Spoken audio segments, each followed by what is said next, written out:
Alrighty, team. So this is going to be the first lesson of section 3.1. Your homework today will be on big ideas. It's 3.1 part 1. But we're going to be talking about parallel and perpendicular lines today, which you might have heard those terms being used in Algebra 1.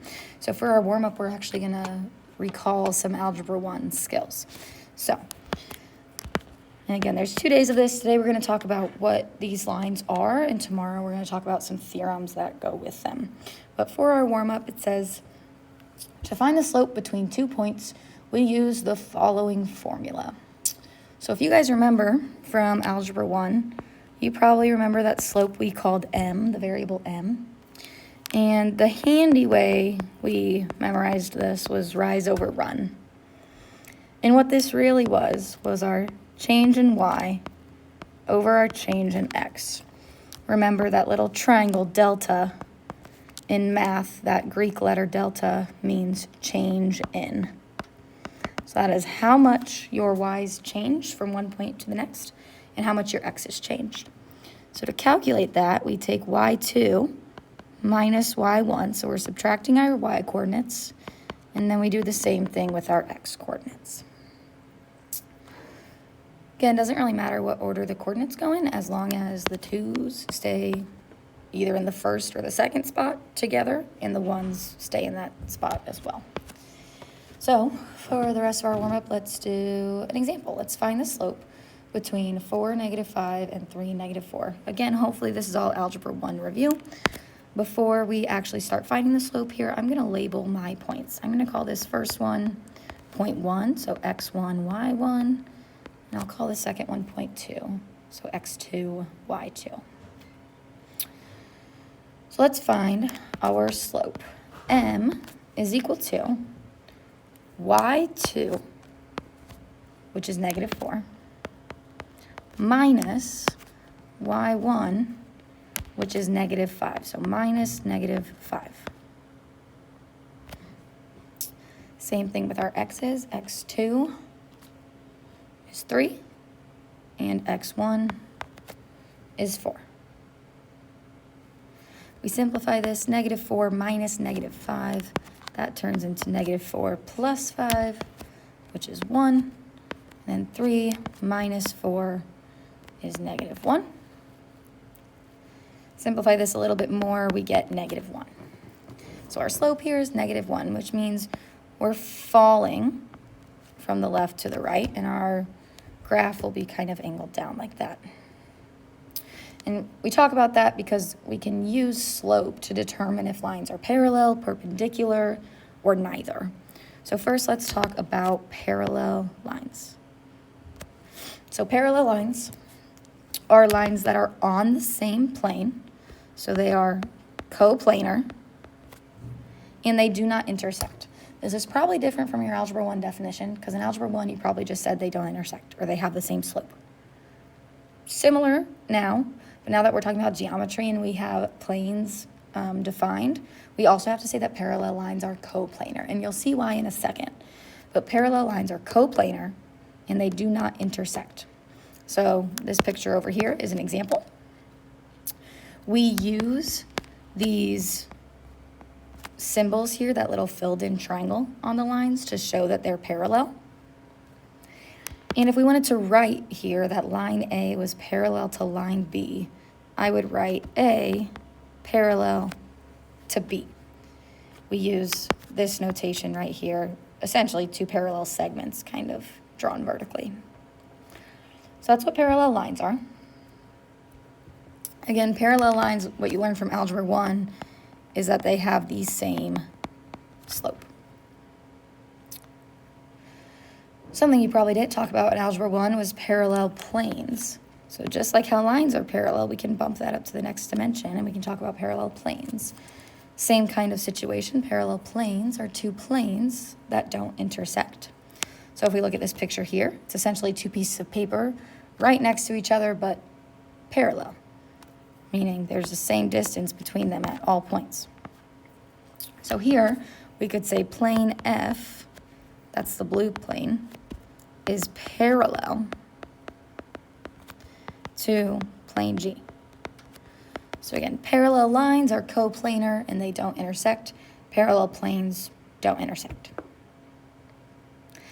So that is parallel. And with those definitions, we get a new postulate called the parallel postulate. And without even knowing it, you use this postulate in Algebra 1 to solve some equations and to find equations of lines. But now we actually have the name for the postulate and we have the kind of theorem behind it. So it says if there is a line, so here we have line L, and a point not on that line, aka point P, then there is exactly one line through the point parallel to the given line, meaning M is the only line that goes through point P that is also parallel to L. And that's why in Algebra 1, when you are given the equation of a line and a point not on that line, you could write the equation of the line parallel that goes through that point, okay? You were using this postulate, you just didn't have a name for it.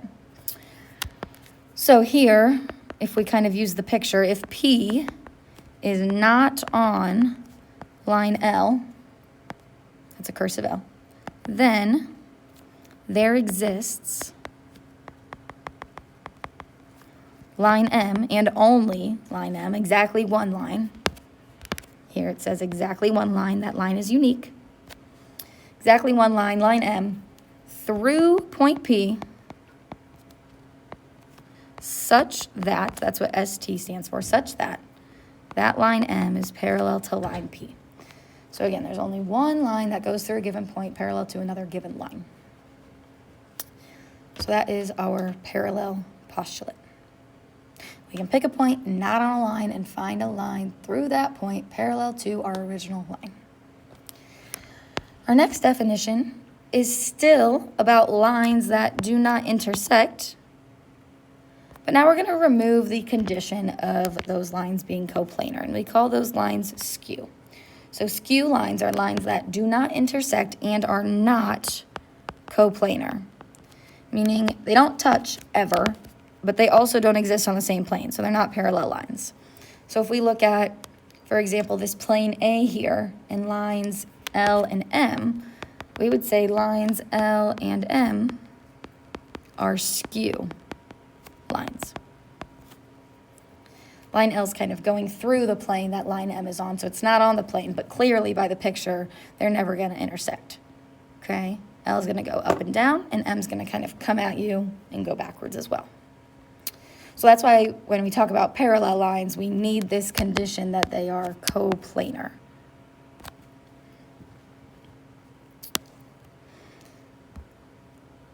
Second to last, third to last, big definition today is perpendicular lines. Again, you learned this from Algebra 1, but perpendicular lines are two lines that intersect to form a right angle. So here we can see that line L and line M intersect to form that right angle right there.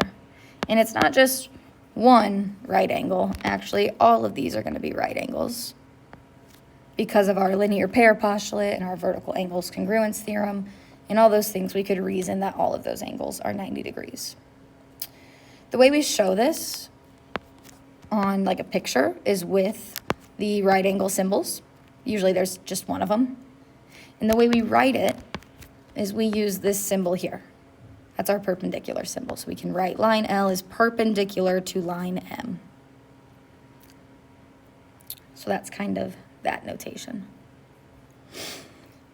And then very similar to the parallel postulate, we have the perpendicular postulate. Same situation, except now we're talking about perpendicular lines. So it says if there is a line, in this case meaning line L, and a point not on that line, meaning line P, or point P, then there is exactly one line, line M, through the point P, perpendicular to the given line. So again, this is why in Algebra 1, when you were asked to find the equation of a line through the given point that is perpendicular to the given line, you could do that because there's only one of those lines. They're unique. There's only one line M that's going to be perpendicular to line L. So again, this says that if P is not on line L, then there exists one line, line M such that, ST, such that M is perpendicular to L. So again, perpendicular lines through a given point are unique. So that is your first thing here. Parallel, skew, and perpendicular. Another thing we're going to talk about that seems fairly straightforward, but is going to come in handy later, is something called the right angles congruence theorem. It says that all right angles are congruent. We know that because the measure of all right angles is 90 degrees. So if we look at these two angles down here, angle 1 and angle 2 are both going to be 90 degrees. So therefore, they must be congruent. We could reason that out. We could write a proof about it pretty straightforward and quickly. But just something that we'll have to put in proofs later is that all right angles are congruent. Instead of going through the, well, they're both equal to 90, and therefore they're congruent, we could just say they're both right angles, they're congruent. Last example we have, or last definition we have here, is line perpendicular to a plane. We talk about right angles because perpendicular lines incorporate right angles, but this definition says that a line that intersects a plane in a point. So here, point T is intersecting plane A at this point. It intersects it at that point, and it's perpendicular to every line in the plane that it intersects. Meaning if we look here, line T is perpendicular to line P and line Q, aka every line that it intersects in that plane. So we can have lines perpendicular to a plane. Okay, that's if they are perpendicular to every line they go through on that plane. So let's look at some examples. It says, think of each segment in the figure as part of a line. So meaning it doesn't just go from C to D, we're actually extending in all directions. We just can't draw that because we would extend it for forever. It says, which line or planes appear to fit the description? So part A says lines parallel to CD and containing point A. Well, here's CD. I'm going to highlight it. Here's CD. If we look at lines parallel to CD, that means they have to be on the same plane, coplanar, and they cannot intersect. Well, let's look at just the plane on the left here. I see EF. EF is also on that left plane, and it doesn't intersect CD. So that's one option. We could say EF, line EF, is parallel to line CD.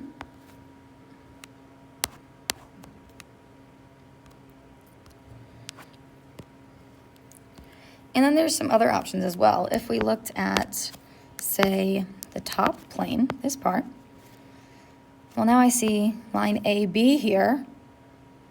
That also doesn't intersect CD and is on that plane. It's coplanar. So AB is parallel to CD.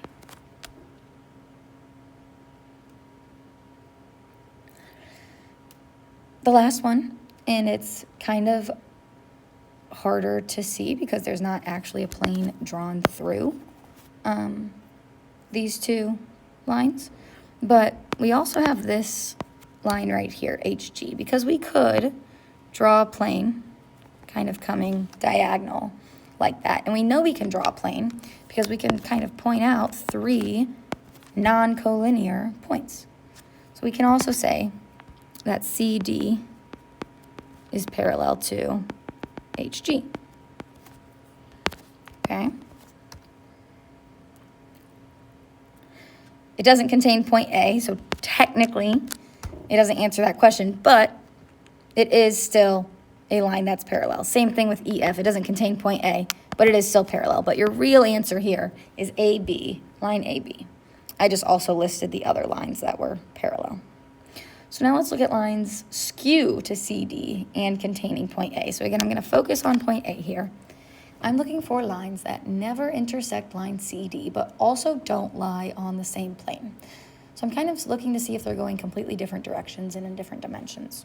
So CD is kind of coming forward and backwards. If I look at AH, that's kind of going up and down, and it's on a different plane. AH is actually going through the plane that CD is on, this top plane. So AH would be an option here. It contains point A, and it's skew.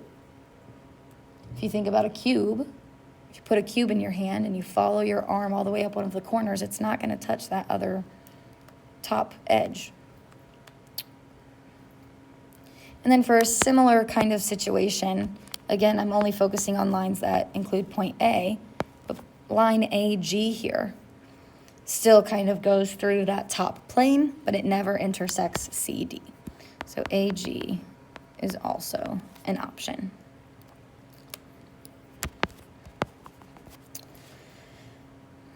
Part C says lines perpendicular to CD and still containing point A.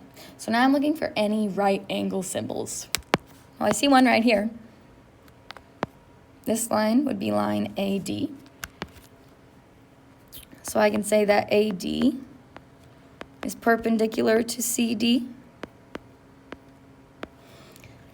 And that's my actual answer because it contains point A. But there are some other lines that are perpendicular to CD. ED, for example, would make a right angle. So I could also list ED. And there's a bunch of options. I could list FC.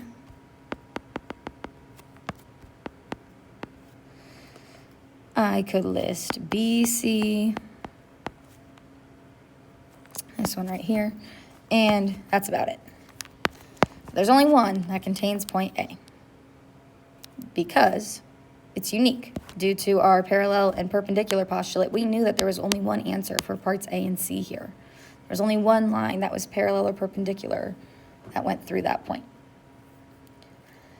And now we need, last one, planes parallel to plane EFG and containing point A. So here's plane EFG. It's your bottom plane. And here's point A. So we need a plane that doesn't intersect that bottom plane and contains point A. Well, if you look at a cube, the top and the bottom never intersect. So the plane that I'm looking at that's parallel here is that top plane, plane ABC, or ADB, or any combination of three of those letters. Okay, so plane ABC is your answer there.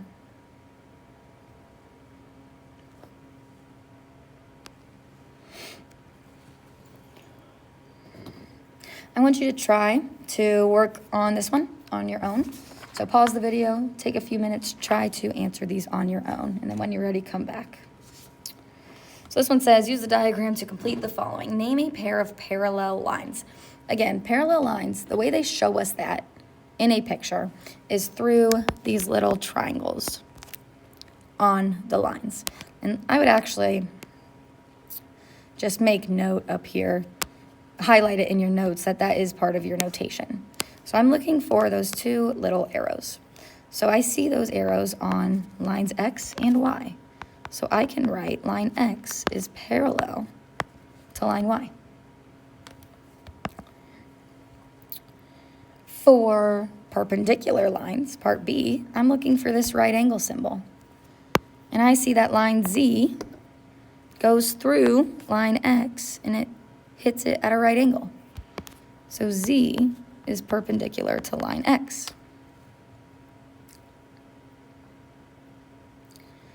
Very last one, pair of skew lines. I'm looking for two lines that are not coplanar and do not intersect. Well, I know X and Y, since they're parallel, they're going to be coplanar. I also know X and Z and X are perpendicular. So I'm going to check out Z and Y. Here's Z, here's Y. Z goes through the plane that Y is on, but it doesn't actually hit Y, and it's not coplanar to Y because it goes through that plane. So lines Z and Y are skew.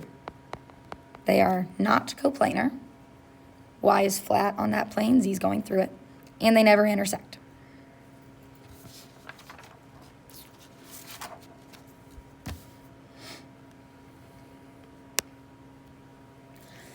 Next one, it says, use the diagram on the right to answer the following questions. Name a plane that is parallel to plane B.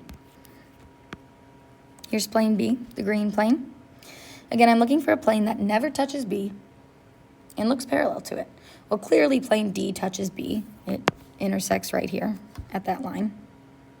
But plane C doesn't touch plane B. So those two planes are parallel, plane C. Second one for this example, name a line that is perpendicular to plane B. Again, the green plane is plane B. So I'm looking for a line that is perpendicular to all lines that it intersects in that plane. Well, I see a right angle symbol between lines L and M. So line L is intersecting M at a right angle, and that's the only line it intersects on plane B. So what I can say is that line L is perpendicular to plane B.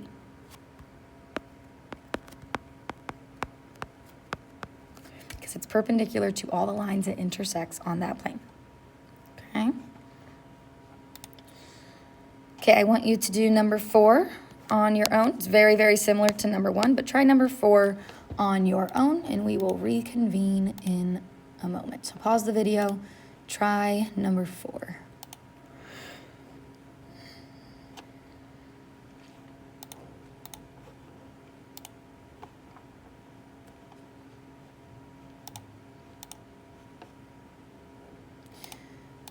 Okay, so it says use the diagram on the right to answer the following questions. It says name all lines that appear to be parallel to AB.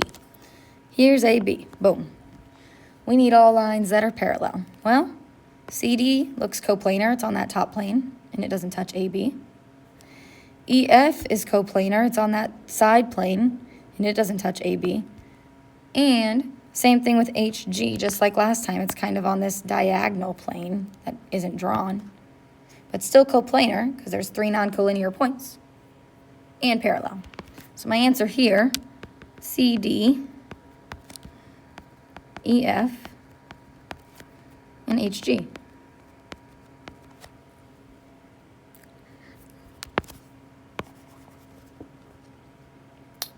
Part B says name a plane that appears to be parallel to plane BCG. BCG is this purple plane right here. So I need a plane that doesn't touch that plane, and it appears parallel. Well, all the other planes, this one on the left, on the bottom, and on the right, all touch that plane. But this front plane, plane ADH, does not. So that's going to be my answer. It doesn't appear to intersect that purple plane, so plane ADE or ADH or DHE, any combination of those 4 points.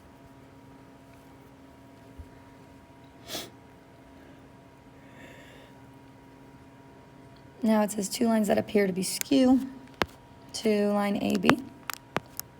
Here's line AB. I'm looking for lines not on that plane, so I can automatically kind of cross out some of these. BC's on that plane, AD's on that plane, CD's on that plane. So none of those top lines are going to work, none of those top edges. And it also can't intersect that line. So AE is gone and BF is gone. We also said that CD, EF, and HG are all parallel to that line. So let's kind of just highlight what we've crossed out here. This one intersects. These are on the same plane and they intersect. This one intersects. This one's parallel. And this one's parallel. So what does that leave us with? That leaves us with EH, which is in fact on a different plane and does not intersect it. It also leaves us with DH. Leaves us with FG. And it leaves us with CG. So it said to only name 2, but we can name a bit more than that. We can name DH, FG, CG, and EH.